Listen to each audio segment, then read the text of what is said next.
Hey everyone, welcome back to the BookTube channel. Yeah, thanks for hanging out with us today. Definitely. And real quick, before we jump into today's deep dive, please hit that subscribe button if you haven't already. Yep, and give the video a like too. Exactly. Like the video, subscribe, and drop a comment down below with your thoughts on today's topic. We really love seeing your ideas in the comments. We read all of them. We really do. So today we are getting into something pretty wild. Usually when we talk about billionaires, there is a very specific image that comes to mind. Oh, for sure. You picture private jets, yachts the size of small islands. Right. And like a sleek, modern office sitting at the top of a giant glass skyscraper.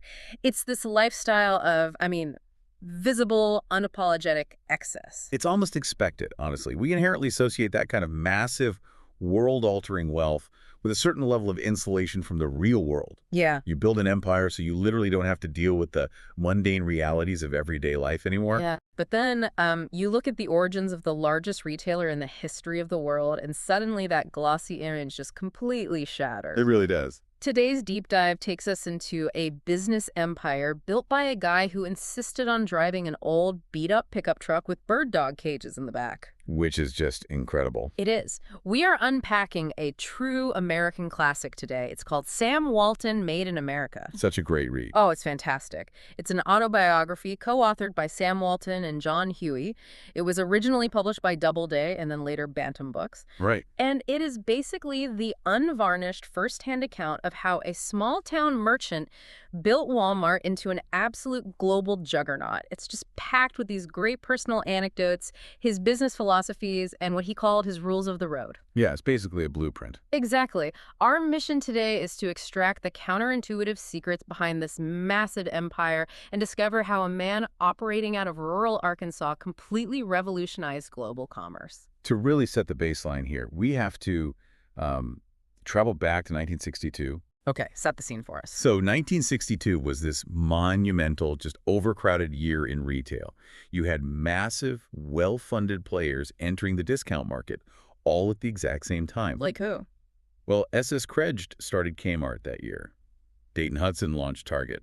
F.W. Woolworth started Woolco. Wow, all in 1962. All in 1962. These were corporate titans operating out of major metropolitan hubs, and they had seemingly endless capital to throw around. Right, they were the big boys. Exactly. Yet the guy who actually won the retail war was an independent operator out of a tiny town in Arkansas who absolutely insisted on doing everything his own way. Okay, let's unpack this. Because to really understand the mechanics of his business, you have to understand the man's deeply ingrained relationship with money. Oh, absolutely. And that relationship wasn't formed in a boardroom. It was forged in the fires of the Great Depression. Let's actually fast forward just a bit to 1985. Oh, the Forbes article? Yes, the Forbes article. So Forbes magazine publishes this massive spread naming Sam Walton the richest man in America. Right. And for most executives, that is the ultimate crowning achievement. You frame that. But Walton, on the other hand, absolutely despised it. He hated it. For him, it was just an operational nightmare. The media completely swarmed Bentonville, Arkansas. I can only imagine. It was crazy. Paparazzi were literally staking out his daily routines. They were using telephoto lenses to snap pictures of him just sitting in the local barber chair getting a haircut. Which is so invasive for a guy like him. Totally. And the sudden visibility triggered an avalanche of letters from all over the world. Mostly it was people just asking for handouts. Oh, I remember this from the book. Didn't someone ask for a house? Yes. He got a letter from a woman who literally asked him to just write her a check for $100,000. Because she'd always wanted a house of that value and couldn't afford it. That is wild. I know. The media was obsessed with this caricature of a hillbilly billionaire who supposedly slept with his dogs. Mm-hmm. And in doing so, they completely missed the actual genius of his operation. They treated his frugality like a cute quirk.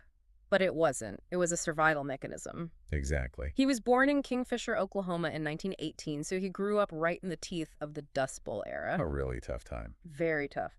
His dad, Thomas Gibson Walton, was this famously honest, hardworking man who lost his own financial footing during the Depression. Right. He had to take a job with Metropolitan Life, I think. Yeah, and his primary duty there was repossessing farms from families who had worked that land for generations. Which is just heartbreaking. Uh-huh. Witnessing that takes a profound psychological psychological toll on a kid. Definitely. Walton actually traveled with his dad on some of these assignments. He saw firsthand the devastation of losing everything. Right, and his dad tried to execute these repossessions while leaving those displaced farmers with, some shred of self-respect. Yeah, but it left a deep, permanent imprint on Sam. Money wasn't a luxury for him. It was a buffer against catastrophe. Meanwhile, his mother ran a small milk business just to make ends meet. Oh, yeah, he was up at the crack of dawn, right? Yep. Sam would get up, milk the cows, and deliver the milk after football practice for 10 cents a gallon. His brother Bud later remarked that even as billionaires, if they saw a penny lying on the dirt, they would instinctively go out of their way to pick it up. I mean, I used to think of his cheapness as just a personality trait, but looking at his business model, it's more like an aerospace engineer stripping the heavy leather seats and air conditioning out of a race car. That's a great way to put it. It's like someone unlocking a cheat code for infinite wealth in a video game, but stubbornly refusing to upgrade their starter armor because they think it builds character.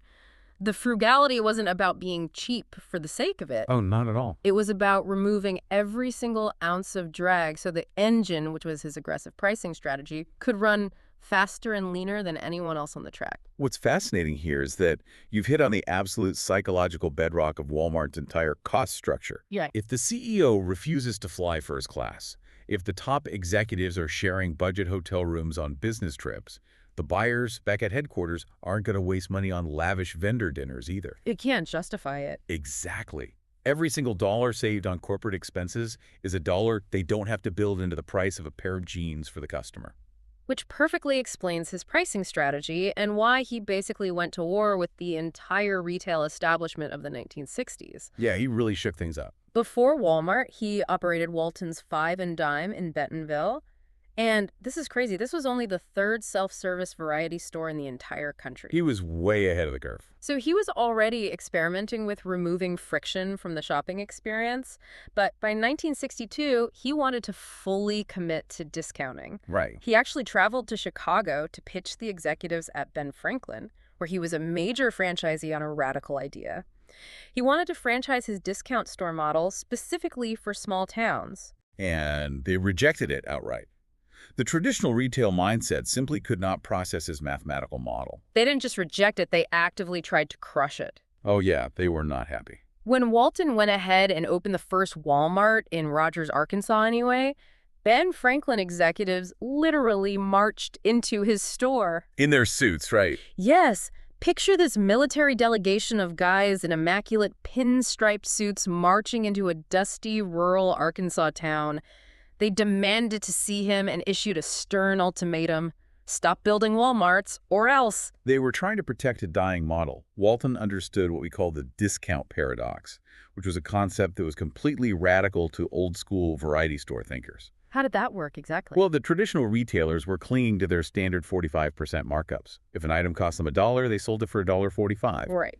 But Walton realized that by intentionally slashing that markup, say pricing an item at 21 cents instead of the standard 25 cents, the sheer volume of sales would just explode. People would buy way more of it. Exactly. You make far more profit in the aggregate by charging less per item, assuming you can keep your overhead costs practically non-existent. There's this incredible story that illustrates how disruptive this was. Walton went to a conference in New York and cornered a man named Abe Marks. Ah, yes, the CPA. Yeah, Marks was a highly respected executive in a discounters trade association. So Sam, who is completely unknown at this point, opens up an attaché case filled with every article Marks had ever written. He came prepared. Very prepared. And he had his own handwritten ledgers detailing his operating categories right alongside them. He showed Marx's numbers. He was generating about $10 million a year with staggering margins across just a handful of rural stores. Which was unheard of. Totally. And Sam just asked him, what am I doing wrong? And Marx looked at the ledgers, saw the insane efficiency of the operation, and essentially told him, don't unpack your bags. Yeah. He said, get on a plane, go back to where you came from, and keep doing exactly what you're doing. You are a genius. Marx recognized that Walton had perfected a profoundly efficient, self-sustaining model. But wait, let me pause you there because there's a glaring hole in this timeline. Okay, what's that? If Kmart, Target, and Woolco all launched in that exact same year, 1962, with massive corporate backing. Well, Why did they ignore him? that is a great question. Right. If his model was so obviously superior when laid out on a ledger, why wasn't he instantly squashed by these giants? Because of the supreme advantage of being underestimated geographically, the big boys simply didn't see him as a threat because they were completely blinded by their own demographic models. Oh, because they only cared about big cities. Exactly. The major chains firmly believed you needed a city of at least 50,000 people to support a large-scale discount store. Walton was opening huge stores in towns of 5,000. Places like Springdale and Harrison, Arkansas. Right. And out of sheer necessity, because they were severely underfinanced, Walmart was forced to learn how to operate profitably in places everyone else dismissed as retail dead zones. So they learned to survive in the desert, basically. Yep. By the time the big corporate chains realized there was a massive untapped fortune to be made in rural America, Walmart already owned it. But implementing this extreme discount model creates a massive operational problem, right? How so? Well, thin margins mean you have to keep wages incredibly low. So how do you motivate a minimum wage workforce to care passionately about store efficiency? Ah, right. Walton realized he couldn't just manage them. He had to completely redefine their relationship to the company. And that realization stems from a trip he took to England. He noticed a company over there referred to their workers as associates. Instead of employees. Right. He had an epiphany about the psychology of terminology and brought that word back to Arkansas. But Walton was pragmatic enough to know that just changing a job title on a name tag is meaningless window dressing if you don't back it up with actual financial equity. Here's where it gets really interesting. They instituted aggressive profit sharing and stock purchase discounts for hourly workers. Which was huge. Yeah, we aren't just talking about a small holiday bonus here. The book notes that a frontline associate could literally retire with over $1 million in their profit sharing account. That is life-changing money. It is generation-altering wealth for someone who spent their career working a cash register or stocking sporting goods. It fundamentally shifts the dynamic from employee to partner. And Walton leaned into that partnership by implementing an open book management policy, which was considered absolute heresy at the time. How completely? He insisted on sharing granular financial data. We're talking costs, freight charges, markdowns, and profit margins. And he shared this with every associate down to the part-timers. I'm struggling to see how that doesn't immediately backfire, though. What do you mean? Well, if I'm a part-time cashier making near minimum wage, and management brings me into a back room and shows me a ledger proving the store netted $5 million last month, my first thought isn't necessarily, oh, I'm a proud partner. Fair point. My first thought is, why on earth aren't you paying me more per hour? How did Walton navigate that potential resentment, let alone the huge risk of practically handing corporate secrets to the competition? Well, he neutralized the resentment through the profit-sharing structure we just talked about. If the store makes $5 million, that cashier sees a direct, tangible bump in their retirement account. Okay, yeah, that makes sense. As for the risk of leaks, Walton synthesized the why perfectly. He firmly believed that the immense value of empowering the employee to take ownership far outweighed the risk of any competitor seeing their freight cost. So the morale boost was worth the risk. Absolutely. When you treat employees like true partners, they stop viewing management as the enemy and start treating the customer like a boss. And as Walton constantly preached, the customer is the only true boss. Yeah. The customer can fire everyone in the company, from the chairman on down, simply by spending their money somewhere else. And when employees feel that ownership, they actively invent solutions. They really do. Look at the story of the older gentleman in Crowley, Louisiana. Sam and an executive are touring stores. They walk into the Crowley location, and there's this older guy standing right at the front door saying, "Hi, glad you're here." The very first Walmart greeter. Exactly. The manager of that specific store had a massive problem with shoplifting, and thin margins meant he couldn't afford to hire a dedicated uniformed security guard. Right. So the store-level team came up with a brilliant psychological workaround. They put an incredibly friendly older gentleman at the door to welcome people, but his real job was to strip away the anonymity of the shopper. That is so smart. It is. It's much harder to steal when someone has looked you in the eye and welcomed you by name. It deterred theft while simultaneously boosting customer service. Two birds with one stone. And that idea wasn't decreed by a boardroom in Bentonville. It was generated from the ground up, and it was so effective it became a company-wide staple. But that organic innovation introduces the next massive hurdle for the company. Empowering associates is manageable when you have, 20 stores in one state. Right. But as Walmart exploded across state lines, adding hundreds of stores, how do you maintain that small-town communication and logistical agility at a massive national scale? You bring in cutting-edge technology, which is actually a bit ironic given Sam Walton's carefully curated country boy image. Yeah, he was famously hesitant about tech. Very. He was notoriously cheap and actively resisted spending millions on computer systems at first. But visionary executives around him, like David Glass and Jack Shoemaker, relentlessly pushed him to modernize. And their persistence literally saved the company. They pushed for a remote, highly mechanized distribution center in Searcy, Arkansas. Why was that such a big deal? To understand why this was revolutionary, you have to look at the old retail model. Historically, vendors say a sales rep for a toothpaste company would drive from individual store to individual store, taking orders and dropping off boxes at the back door. That sounds exhausting. It was massively inefficient. Glass and Shoemaker wanted to centralize everything. Suppliers would ship in bulk to one massive hub, and Walmart's own trucks would cross-dock the merchandise and distribute it to the stores. It was such a radical shift that it was initially a total disaster. So a complete mess. They needed the Searcy Center so badly to support their rapid store growth that they were literally shipping freight out of the building before the roof was even completely installed. You're kidding. No. Picture forklifts driving around in the rain, navigating total chaos. Wow. But once they dialed in the logistics, that automated, centralized distribution network became their ultimate competitive advantage. And to manage it, they layered in a private, multi-million-dollar satellite network. The satellite network is what blows my mind.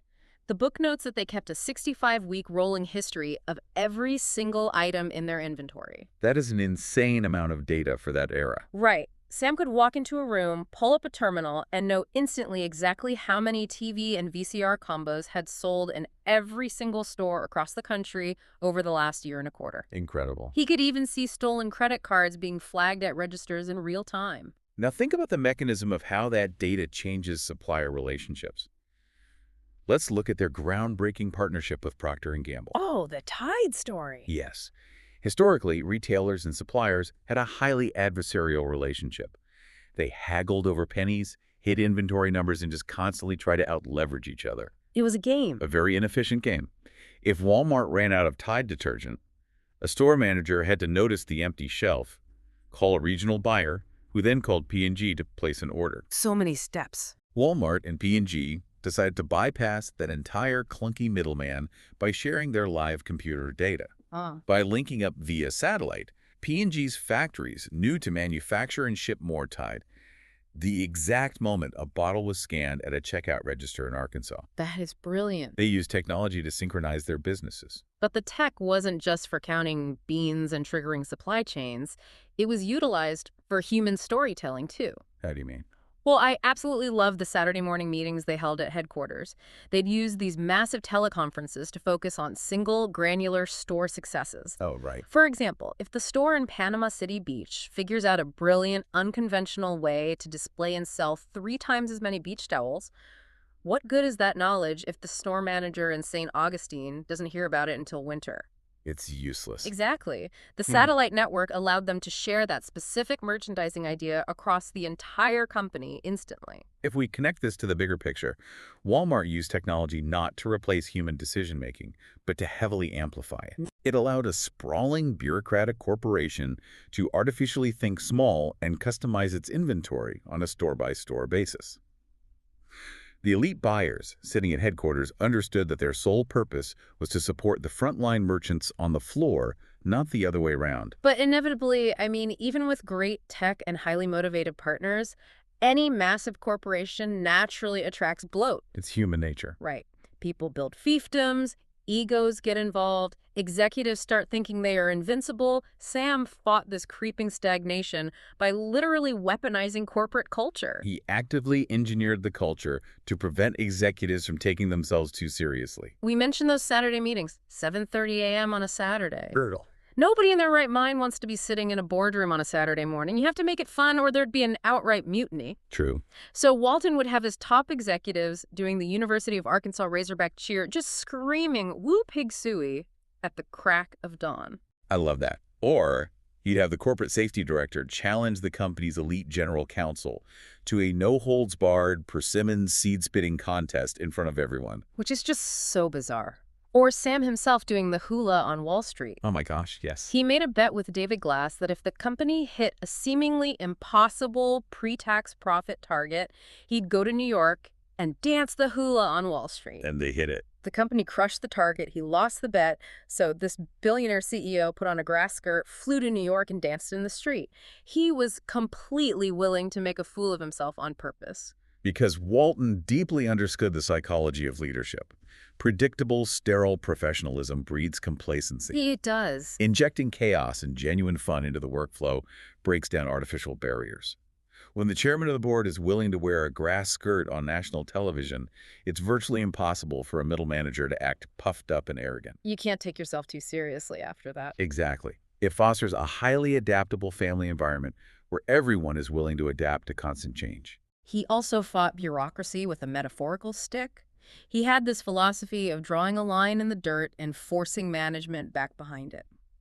What did that look like in practice? Well, whenever he felt executives were building up unnecessary layers of support staff just to justify their own importance, he would forcefully flatten the hierarchy. He knew that every single layer between the CEO and the cashier was a barrier to the customer. Exactly. And as the company grew, he also figured out how to use that massive lean scale for broader, impactful initiatives.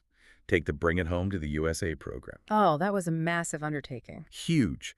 They used their unprecedented buying power to purchase over $5 billion in American-made goods. Wow. The caveat was that those goods still had to be highly competitive in price and quality, of course.